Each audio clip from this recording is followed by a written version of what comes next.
A palavra de Deus para nós nessa manhã, queria que você abrisse a sua Bíblia no Evangelho segundo escreveu João, capítulo 9. Quero desafiar você à simplicidade do Evangelho, é o que Deus tem nos desafiado. Deus tem falado conosco sobre um tempo de simplicidade. E quando eu falo simplicidade, eu não estou falando para você em banalizar aquilo que Deus tem feito já ou coisa parecida. Eu estou falando de voltar à essência, aquilo que Deus nos mandou fazer. E eu queria, assim, com muita liberdade, no espírito mesmo, buscar ensinamentos, te ajudar a chegar a aprendizados em textos muito conhecidos. É o que Deus gerou no meu coração para esse domingo. Desde o domingo passado nós estamos nessa linha aí de textos muito conhecidos, de textos muito pregados, mas que com revelações tão tremendas, e por muitas das vezes a gente desapercebe, a gente passa por cima e não entende o que Deus está querendo falar conosco. Então eu queria pegar mais um texto aqui, João capítulo 9, a partir do verso 1, diz assim: caminhando Jesus viu um homem cego de nascença, e os seus discípulos perguntaram: mestre, quem pecou, este ou os seus pais, para que nascesse cego? Respondeu Jesus: nem ele pecou, nem os seus pais, mas foi para que manifestassem nele as obras de Deus. É necessário que façamos as obras daquele que me enviou, enquanto é dia. A noite vem, quando ninguém pode trabalhar. Enquanto estou no mundo, sou a luz do mundo. Dito isso, cuspiu na terra e, tendo feito lodo com a saliva, aplicou-lhe os olhos do cego. Disse-lhe: vai, lava-te no tanque de Siloé, que quer dizer enviado. Ele foi, lavou e voltou vendo. Então os vizinhos e os dantes o conheciam de vista, como mendigo, perguntavam: não é este o que estava assentado pedindo esmolas? Uns diziam: sim, é ele. Outros: não, mas se parece com ele. Mas ele mesmo porém dizia: sou eu. Perguntaram-lhe, pois, como te foram abertos os olhos? Respondeu: o homem chamado Jesus fez lodo, untou-me os olhos e disse-me: vai ao tanque de Siloé, lava-te. Então fui e lavei-me. Estou vendo. Disseram-lhe, pois, onde está ele? Respondeu: não sei. Só até aí, a gente podia caminhar todo o capítulo 9, é tremendo, depois você lê em casa aí, se você desejar. Mas eu queria me ater a essa primeira parte do capítulo 9, esse relacionamento de Jesus com esse cego. A primeira coisa que eu vejo assim muito claramente é que ele não pediu para ser curado. A Bíblia não mostra isso, né? A Bíblia mostra numa predisposição de Jesus em curá-lo. E aí, antes de a gente entrar nessa predisposição, eu queria desafiar você a pensar como que o sistema mundano, quando eu falo mundano, falando do mundo em geral, não o mundo pecador ou os que não têm Jesus, não é isso. O mundo em geral enxerga os problemas. Os discípulos estão aqui na personificação do pensamento do mundo. A primeira coisa que eles perguntam, a primeira coisa que tem aqui relevante é que esse homem é um cego de nascença. Ele nasceu cego, não foi um acidente que o fez cego, não foi uma doença que o fez cego, não foi uma irresponsabilidade que o fez cego, ele nasceu cego. Ele saiu do ventre cego, e a pergunta é: de quem é a culpa? Esse é o pensamento mundano. Esse pensamento invade as pessoas, invade a nós quando nós olhamos para o problema do outro, e invade a nós quando nós olhamos para os nossos problemas. A gente sempre pergunta de quem é a culpa. A gente sempre quer achar um culpado. Ah, mas eu não fiz isso porque... Ah, eu sou assim porque... E aí eu vou dizer algumas coisas para você muito forte. Geralmente tem um culpado, mas pode ser que não tenha. Vou dizer uma outra coisa muito especial. Geralmente tem um culpado, mas e daí? O que nós vamos fazer? Nós vamos passar a vida inteira lamentando porque alguém errou, ou nós vamos mudar a nossa vida? Essa semana eu atendi uma pessoa E o Espírito Santo de Deus, eu acredito num gabinete espiritual. Eu brinco com os meus pastores, brinco ensinando, dizendo para eles sobre o santo ministério do gabinete. Eu acho que o gabinete é um lugar santo, e eu creio nisso, e eu peço ao Espírito Santo de Deus que me revele, que me mostre, que me faça sair palavras que venham do coração de Deus. E aí eu atendi um senhor, e ele falando bem das dificuldades que ele tem, e eu comecei a me ver na vida dele. E ele falava alguma coisa, eu falava com ele, eu também já fui assim. Eu entendo o senhor, porque eu também fui assim. Eu entendo o senhor, porque eu também fui assim. Aquilo foi tomando meu coração. E aí daqui a pouco veio uma palavra de Deus. E eu falei com aquele homem, eu falei assim, olha, eu era igual ao senhor, mas eu mudei. Aí ele falou assim, Deus te mudou. Eu falei, não, eu decidi mudar. Eu decidi que eu não podia continuar assim. Eu decidi que eu podia melhorar. Não foi porque o meu pai era de um jeito que eu tenho que ser exatamente como ele foi. Eu posso pegar o que ele tem de bom e transformar em algo melhor ainda. Não é porque alguém me feriu que eu tenho que viver sendo ferido o resto da vida. Não é porque alguém me violentou que eu tenho que violentar as pessoas o resto da vida. Não é porque algo aconteceu na minha vida de ruim que eu não possa mudar. E eu preciso entender isso. O mundo não procura solução, o mundo procura justificativa. Por que você é assim? Porque aconteceu isso comigo, você não está vendo? É quando Jesus chega no tanque de Betesda e fala para aquele homem, o que queres? Ele, eu quero entrar no lago, mas quando eu chego, já entrou outro. Quando os anjos balançam as águas, eu não consigo chegar porque ninguém me coloca na água. Então você só quer ir para a água. Então vai para a água. Deus podia ter feito isso com ele, não podia? Mas Jesus sabia que no interior dele não era da água que ele precisava. Ele precisava do poder de Deus. E aí Jesus falou com ele, levanta e anda. Deixa eu falar com você, querido. Muitas das vezes a gente nem sabe o que a gente precisa.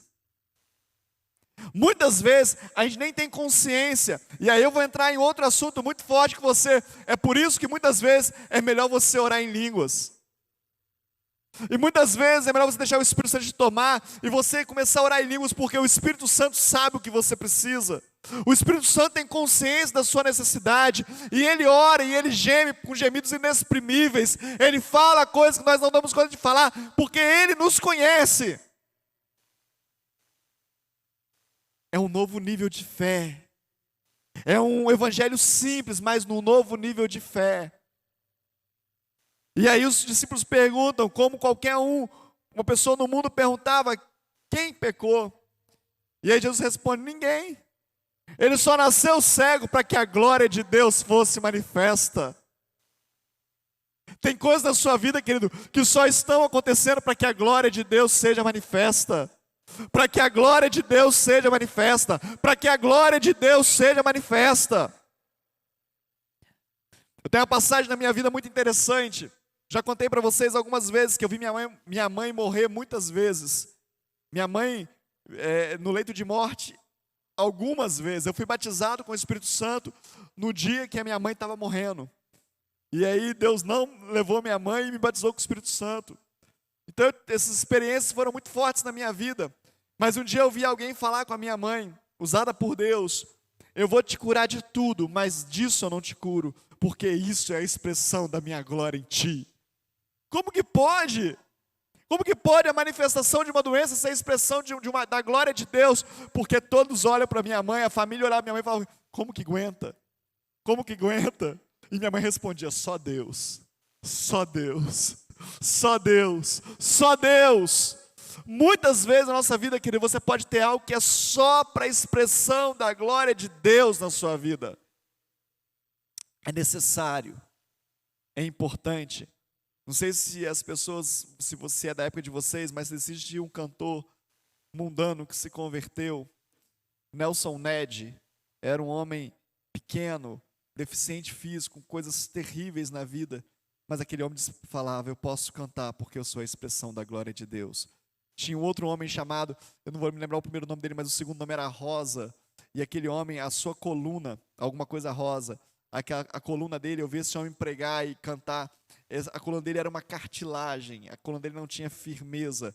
Ele via todo mole, todo molengo, ele era carregado no colo, você colocava ele em cima do púlpito e ele cantava poderosamente, ele pregava poderosamente. E muitas vezes, quando eu era criança, eu vendo aquele homem, eu pensava comigo: por que Deus não cura ele? Por que Deus não cura ele? Porque ele era a expressão da glória de Deus. Eu tenho um primo, estou me lembrando agora, que foi desenganado dos médicos. Muitas vezes. Ele tem uma síndrome raríssima. E ele tem até hoje. Mas os médicos falaram com ele: não vai durar 5 anos. Ele durou 5 anos. Não vai durar 10 anos. Ele durou 10 anos. Não vai durar 15 anos. Ele durou 15 anos. Não pode trabalhar, ele trabalha. Não pode casar, ele é casado. Não pode fazer nada, ele faz tudo. Por que, Deus? Porque ele é a manifestação da glória de Deus. Porque ele tem a capacidade de manifestar a glória de Deus. E aí, um tempo atrás, alguns anos atrás, eu procurei ele. Ele é fotógrafo da Companhia Siderúrgica Nacional, fotógrafo oficial da CSN. E eu falei com ele: primo, você pode fazer uma sessão de fotos com meu pai e com a minha mãe, na bodas? E ele falou assim: lógico que eu posso, primo. Lógico que eu posso. E nós começamos a conversar. Ele falou: quantas vezes você foi usado por Deus na minha vida? E aí eu me lembrei de um dia que eu estava trabalhando no Rio. E aí veio no meu coração: procura o Rafael. E ele morava em Volta Redonda, eu morava no Rio. Eu falei: como assim procurar o Rafael? E eu liguei para minha mãe e falei: mãe, onde está o Rafael? A senhora sabe? Como é que eu faço para falar com o Rafael? Ela falou: filho, eu não sei onde que o Rafael está, eu só sei que ele está no hospital chamado Hernandes Figueira. Eu não sei onde que é isso no Rio, eu sei que é no Rio. Mas pelo amor de Deus, filho, vai até ele. O Rafael está muito mal. Ele participava de alguns experimentos médicos, como a doença dele era muito rara, então várias pesquisas eram feitas e ele era cobaia das pesquisas. Então tinham procedimentos médicos que deixavam ele muito mal, ele quase ia a óbito. Sabe, querido? Só que esse hospital, Hernandes Figueira, era um hospital ligado à instituição que eu trabalhava. Trabalhava na Fiocruz na época. E eu falei: mãe, eu sei onde que é. Eu tinha um crachá da Fiocruz, eu entrava no hospital a hora que eu precisasse. Eu peguei o carro, era do outro lado da cidade praticamente, no Flamengo, na zona sul da cidade. E eu fui para o aterro do Flamengo e parei o carro e pude entrar porque o meu crachá me dava acesso. E eu comecei a procurar e eu cheguei numa ala onde as crianças eram muito, muito debilitadas, tadinhas. Era terrível aquele lugar. Mas em algum momento eu olhei para dentro de uma das salas, era tudo de vidro, e eu vi a minha tia, e ela olhou para mim e sorriu, e saiu correndo da sala e falou comigo: Paulinho, você é o anjo que Deus mandou, porque eu pedi um anjo aqui agora, eu estou clamando por um anjo, põe a mão nele, Paulo. E eu entrei naquela enfermaria, orei com o Rafael, e o Rafael está aí vivo para a glória de Deus. Querido, só para a expressão do poder de Deus, só para a manifestação do poder de Deus. O mundo vai procurar culpados na sua vida, mas eu quero dizer para você: muito do que você está passando pode ser para a manifestação do poder de Deus. E aí Jesus continua tratando com os seus discípulos e tratando com aquele homem. E eu vou dizer para você, querido, o menor problema que Jesus tinha era o cego. O menor problema era o cego. O cego foi o mais fácil. O que Jesus está tratando aqui, que é mais difícil, é com os seus discípulos e mais na frente com os fariseus. Trazer milagre de Deus na sua vida é a coisa mais fácil. Deus é do negócio. Negócio de milagre é com Ele é do ramo. Então não pensa você que multiplicar a sua renda, te fazer ter saúde, transformar seu casamento, te dar um ministério, te fazer, sei lá, isso para Deus é mole, isso é fácil. Difícil é mudar a gente. Difícil é mudar os outros. Difícil é fazer com que a gente de fato dê glórias a Ele.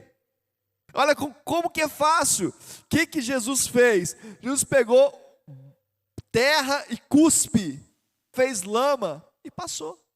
Vai lá se lavar. É mole, é fácil. Difícil talvez seja gerar no coração desse cego a expectativa do milagre. Difícil talvez seja você estar aqui hoje me ouvindo e pensando, o que vai acontecer na minha vida? Difícil talvez seja você ouvir um chamado, um convite para participar de um culto, ou de uma live, ou de um curso, ou alguma coisa parecida que pode mudar a sua vida, e você fala assim, ei, eu vou entrar nesse negócio, porque vai mudar a minha vida.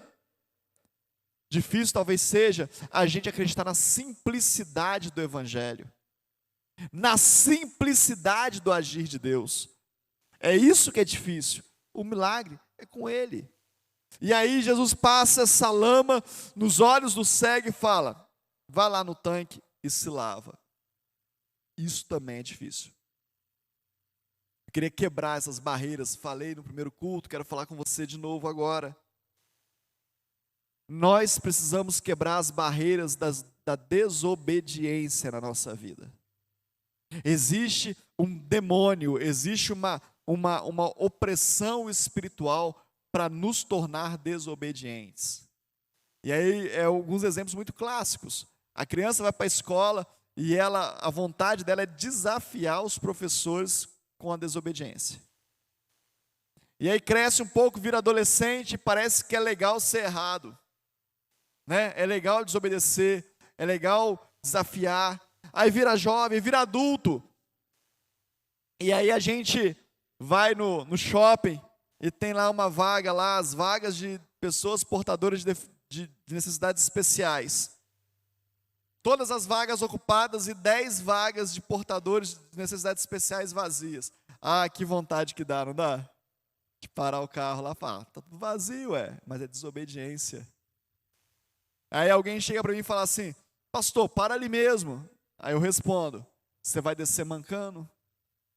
Porque alguém tem que mancar. Porque a vaga é para quem tem necessidade especial, eu não vou mancar. A gente tem uma vontade, uma necessidade de driblar as ordens. E eu quero dizer para você, querido, se você aprender a obedecer, não estou falando obedecer algo específico, obedecer em tudo, só tem bênção e prosperidade sobre a sua vida. É o que eu tenho tentado fazer, mas como é difícil. Estou naquela parte de Paulo, né? Aquilo que quero, isso não faço, mas aquilo que não quero, isso eu faço. Como é difícil obedecer a Deus. Imagina você cego, imagina você um cego naquela época, rejeitado, humilhado, sem nenhuma funcionalidade social. O cego daquele tempo não tinha nenhuma funcionalidade social, não servia para nada. Não tinha braille, não tinha desenvolvimento de técnicas para deficientes visuais. E aí Jesus vem, faz uma lama e fala, vai lá se lavar. Peraí, achei que você fosse pôr a mão na minha vista e eu saía enxergando. Achei que era instantâneo o milagre. E aí a segunda coisa que eu preciso, a terceira coisa de hoje, né, que eu preciso que você trate na sua vida, cuidado com as necessidades instantâneas. Nós vivemos num tempo onde o instantâneo é o bom, o fast food, o delivery, enfim. Nós queremos tudo rápido. E aí nós achamos que com Deus também tem que ser tudo rápido. Só que a gente quer rápido com Deus só quando vem a resposta dele para a gente. Quando ele nos manda fazer algo rápido, a gente quer esperar. Vai lá, faz lá. Jonas, vai a Nínive. Vou dar uma voltinha de barco primeiro, passear na barriga de um grande peixe por um tempo, depois eu vou a Nínive. Quando a gente recebe uma ordem de Deus, nós queremos esperar. Mas quando nós queremos algo de Deus, nós queremos que seja rápido. Deus me responde, Deus fala comigo e tal. Deixa eu falar uma coisa com você, querido. O rápido em Deus pode ir para a terra que eu vou te mostrar. Se Abraão não tivesse saído da terra, nunca saberia qual era a terra que tinha. Muitas vezes Deus vai falar, olha, faz isso, depois que você der o primeiro passo, Ele vai continuar fazendo. Então agora faz isso, então agora faz isso. O problema é que a gente quer a revelação inteira, completa e agora. Não tem, dificilmente terá. Quando Deus nos manda para Timóteo com o ministério, eu não sabia o que eu esperava, eu não sabia o que me esperava aqui, não tinha ideia. tinha a mínima ideia do que era, mas Deus mandou eu vim. A gente precisa aprender a obedecer e não ter expectativas de coisas rápidas. Pode ser muito rápido, e eu acho que esse tempo é um tempo que Deus vai agir muito rápido. Nós temos visto coisas acontecendo na igreja muito rápido, evoluções muito rápido, crescimento muito rápido. Deus tem feito algo muito rápido, mas na nossa intimidade com Deus, Deus não espera que você fique apressando a sua palavra, apressando a sua bênção. Sai, vai no tanque, se lava lá. O milagre só vem depois dessa obediência. O milagre só acontece se ele tivesse ficado com a lama no olho, não tinha milagre. E a lama era o cuspe de Cristo. Tinha poder, tinha a certeza do Senhor Jesus, podia curar, mas sem a obediência não tinha milagre. A quarta coisa que eu queria falar com você nessa palavra é que muitas vezes a obediência a Deus é loucura para os homens. Muitas vezes o que Deus manda você fazer parece loucura. Eu quero desafiar você a duvidar da sua razão. Sabe o que é falar em línguas estranhas, querido? É duvidar da razão. Você não sabe o que está orando, só sabe que é bom. Você não sabe explicar como, mas você sabe que é bom. Sabe o que é jejum? Jejum é duvidar da razão. Não, mas eu preciso comer, mas eu posso ficar sem comer. Sabe o que é orar? Orar é duvidar da razão. É você falar assim, mas eu estou cansado, não dá para orar. Dá, eu vou orar. Eu estou duvidando de você, razão. Estou duvidando da minha alma. Duvide da sua alma, duvide da sua razão. Nós estamos vivendo um tempo onde a racionalidade está entrando na igreja e a fé está diminuindo. Você pode pensar, por que eu tenho que ir no culto? Por que eu tenho que fazer isso? Para que eu tenho que fazer isso? E aí é interessante porque alguns mais ousados ainda viram e falam assim, Deus não pede isso. Deus nunca pediu isso. Quem te disse? Quem nos garante? Jesus manda ele se lavar no tanque porque isso desafiaria a sua razão. Deus vai pedir coisas na sua vida que vai desafiar a sua razão. Acredite. Deus vai pedir sementes para você que vai desafiar a sua razão. Deus vai pedir para você entregar coisas que vai desafiar a sua razão. Isaac era o filho da promessa, mas Deus pediu. Me entrega o teu filho. Me dá o teu filho. Por quê? Porque vai mostrar o tamanho da nossa fé. E nós temos que ter esse entendimento que esse tempo é um tempo de aumentarmos a nossa fé em Deus. E o Espírito Santo de Deus vai ministrar sobre a sua vida. E aí ele vai e se lava no tanque e volta vendo. E aí as pessoas que o conheciam olham para ele e falam, mas não é o mesmo?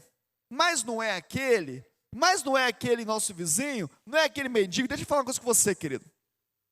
Uma revelação talvez do Espírito para você. As pessoas do seu redor preferem que você não mude, porque isso não as impulsiona para ter que mudar também. Tem uma pesquisa americana, eu não lembro exatamente o nome, mas diz o seguinte, que o seu vizinho, o vizinho dos americanos, pesquisa de vizinhos, eles não se incomodam que você cresça, desde que você não se torne maior que eles. É muito revelador essa colocação. As pessoas que estão ao seu redor não vão se incomodar que você cresça, que você mude, desde que você não se torne melhor que elas. Por quê? Porque quando você se torna melhor do que elas ou maior do que elas são obrigadas a mudar também. E ninguém quer ser desafiado a mudar. Aí você fala assim, bispo, mas aonde o senhor vê isso aqui? Eu vou te falar. Desses vizinhos todos aqui, qual que tinha a experiência de não ver e de ver? Somente esse. Ele sabia o que era viver sem ver, e ele sabia agora o que era viver vendo. Ele naturalmente se torna maior do que os outros. Na sua vida natural, quando alguém falasse para ele assim, não, mas Você não tem essa capacidade. Eu tenho, sabe por quê? Eu desenvolvi, quando eu não enxergava, o meu tato ficou mais sensível. Quando eu não enxergava, os meus ouvidos passaram a ouvir melhor. Quando eu não enxergava, o meu nariz começou a cheirar melhor. Agora os meus sentidos são mais aguçados que os seus. E agora os vizinhos estão falando o seguinte: olha, mas não é aquele mendigo? Querido, as pessoas vão chegar perto de você, quando você se tornar obediente a Deus, de fato e de verdade, e vão falar: mas não era você? Não era você aquele que vivia reclamando? Não era você aquele que vivia murmurando? Não era você aquele que vivia todo descabelado? Não era você aquele que vivia uma vida com uma cara de tristeza terrível? Não era você? Era eu, mas agora eu encontrei Jesus. O que ele fez na sua vida? Sei lá. Mas que mudou, mudou. Ele nem sabia quem era Jesus, querido. Quem que fez isso? Só um homem. Chamaram ele de Jesus. Quem fez isso na vida? Sei lá, cara. Foi um cara lá que chegou lá, eu queria ver, estava doido para ver. Não vi a hora de enxergar, entender o que era isso que vocês falavam aí, que eu nunca vi, eu sou cego de nascença. E ele fez um negócio lá no chão, lá. Falaram para mim que foi no chão, passou no meu olho lá, mandou eu me lavar, eu me lavei e estou vendo. Sei lá. Sabe quando você está naquele primeiro amor e as pessoas perguntam: o que está acontecendo? Fala: não sei que Jesus é a solução. Eu não sei, mas eu sei que depois que eu fui naquela igreja, minha vida mudou. Eu não sei, mas depois que eu vi essa palavra, sei lá, cara, aconteceu alguma coisa aqui dentro, eu sei que eu estou bem, eu estava mal, mas agora eu estou bem. As pessoas vão querer você no mesmo lugar, mas você agora tem Jesus. Você está entendendo, não? As pessoas vão forçar você a ficar no mesmo lugar, mas agora você tem Jesus. Você é diferente, você vive diferente, você tem experiências diferentes, você fala diferente, você anda diferente, você prega diferente, você trabalha diferente, você vende diferente, você compra diferente, porque agora você tem Jesus. É disso que nós estamos falando aqui. É disso que a palavra de Deus está falando. E aí a minha inquietude na minha alma é que a maioria de nós tem Jesus, mas vive como se não tivesse. A maioria de nós estamos como, nos esforçamos para andar no mesmo nível dos vizinhos. Trabalha do mesmo jeito que todo mundo trabalha. Estuda do mesmo jeito que todo mundo estuda. Se der passar de ano, eu passo. Qual que é a média aí dessa escola? É 5. Ih, tá bom, tirei 5, tá bom. Essa é a média. Todo mundo faz isso. Como é que é seu casamento? Casamento é tudo igual, né, bispo? Casamento é igual um castelo mal assombrado, né? Quem está fora é doido para entrar para ver como é que é, e quem está dentro é doido para sair. Tudo igual. Né? Como é que está o seu negócio? Empresário brasileiro, né, bispo? Desafiado demais. Ser empresário no Brasil é difícil demais, né? Aí eu sonego lá 90% dos impostos lá, porque todo mundo sonega, né? Todo mundo sonega, então eu sonego também. A gente vai vivendo. Sei lá o que dá a fazer. Essa é a média. Todo mundo faz. Mas se você tiver um encontro com Jesus, você vai enxergar coisas que ninguém enxergou. Você vai ver coisas que ninguém viu. E aí os vizinhos falam: mas não era você? Respondeu-lhe: é. Um homem chamado Jesus fez um lodo, passou no meu olho, mandou me lavar e eu me lavei.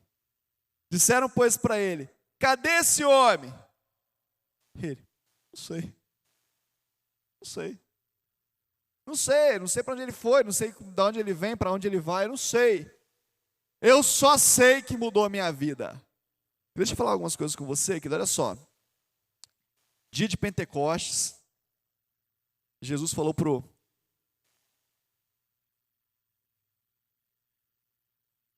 seus discípulos assim: permanecer em Jerusalém até que do alto sejais revestidos do poder. Ser-me-eis minhas testemunhas em Jerusalém, Judéia, Samaria, até os confins da terra. O Espírito Santo de Deus veio, tomou aqueles homens. Agora aqueles homens começam a falar em línguas celestiais, mas também a falar em outras línguas naturais. 3.000 pessoas se convertem. um grande derramar, um crescimento exponencial da obra de Deus na terra. E agora começa a soprar o Espírito Santo de Deus. Eu não sei de onde ele vem, não sei para onde ele vai, só sei que ele está me levando e está me levando para grandes coisas. Você quer viver uma vida com Jesus? Desenvolva uma alma aventureira. Porque andar com Jesus é aventura. Eu não sei o que vai acontecer amanhã, eu não sei o que vai acontecer depois da manhã, eu só sei que eu estou com Jesus. E eu sei que ele mudou e ele vai continuar mudando a minha vida. Então eu queria desafiar você a pensar em algumas coisas desse texto que nós lemos. Se você quiser depois ler novamente, você precisa entender que tem coisas na sua vida que só vão acontecer para que a glória de Deus se manifeste. Só. Aceita. Aceita. Eu brincava muito com um discípulo meu, hoje está fora do país, talvez um dia ele veja essa mensagem e vai lembrar disso. Muitas viagens que a gente fazia juntos, a gente discutindo sobre a obra de Deus e falando sobre a obra de Deus, eu brincava com ele assim. Ele tinha olhos claros, né? Eu falava que já pensou? Se Deus tivesse me dado olhos claros igual deu para você, e ele já sabia a resposta, ele ia falar assim, o que ia acontecer? Ele perguntava, o que ia acontecer, pastor? Eu falava que ele ia ficar insuportável. Já pensou? Com o olho igual, eu ia ser insuportável. Aí Deus não quis dar porque me amou tanto que não me deu. E ele ria demais, brincava demais. É só para a glória de Deus aparecer, querido. Talvez a gente não chegue onde nós queremos chegar só para a glória de Deus aparecer. Só para Ele expressar a sua glória. Segunda coisa, tenha coragem de obedecer. Mesmo que seja irracional, tenha coragem de obedecer. A terceira coisa, só 3 coisas. A terceira coisa, saia da mediocridade. Saia da média. Se levante como alguém que vai trazer a glória de Deus nessa terra. Se levante como alguém que faz a diferença. Se levante como alguém que está disposto a pagar o preço para que a manifestação da glória de Deus seja colocada na sua vida. Saia da mediocridade. As pessoas ao seu redor, eu estou falando com você muito claramente. Talvez você não goste do que eu vou falar agora ou nem concorde. Mas as principais pessoas que vão querer que você permaneça do mesmo jeito que você está, provavelmente estão na sua família, na sua casa ou no seu hall de melhores amigos. O que me incomoda muito é quando eu olho para trás e vejo amigos meus vivendo os mesmos problemas que sempre viveram. E eu costumo falar para a pastora Cáfia, não mudou nenhum problema. Porque problemas eu tenho e você também tem. Mas eu tenho problemas novos. Há 10 anos atrás eu lutava com um problema, hoje eu luto com outro. Mas tem pessoas que nem o problema troca. E aí a tendência humana é se juntar, se rodear de pessoas iguais para que ninguém desafie ninguém. Mas como pastor, eu quero me colocar como alguém que te desafia a crescer, a avançar e a sair desse lugar comum. Os vizinhos podem achar que você é de um jeito, mas você já é de outro há muito tempo. Mudei. A família pode achar que você é de um jeito, mas você já é de outro há muito tempo. Mudei, acabou. Aquele não existe mais. Porque Deus está fazendo uma grande obra na minha vida. Amém?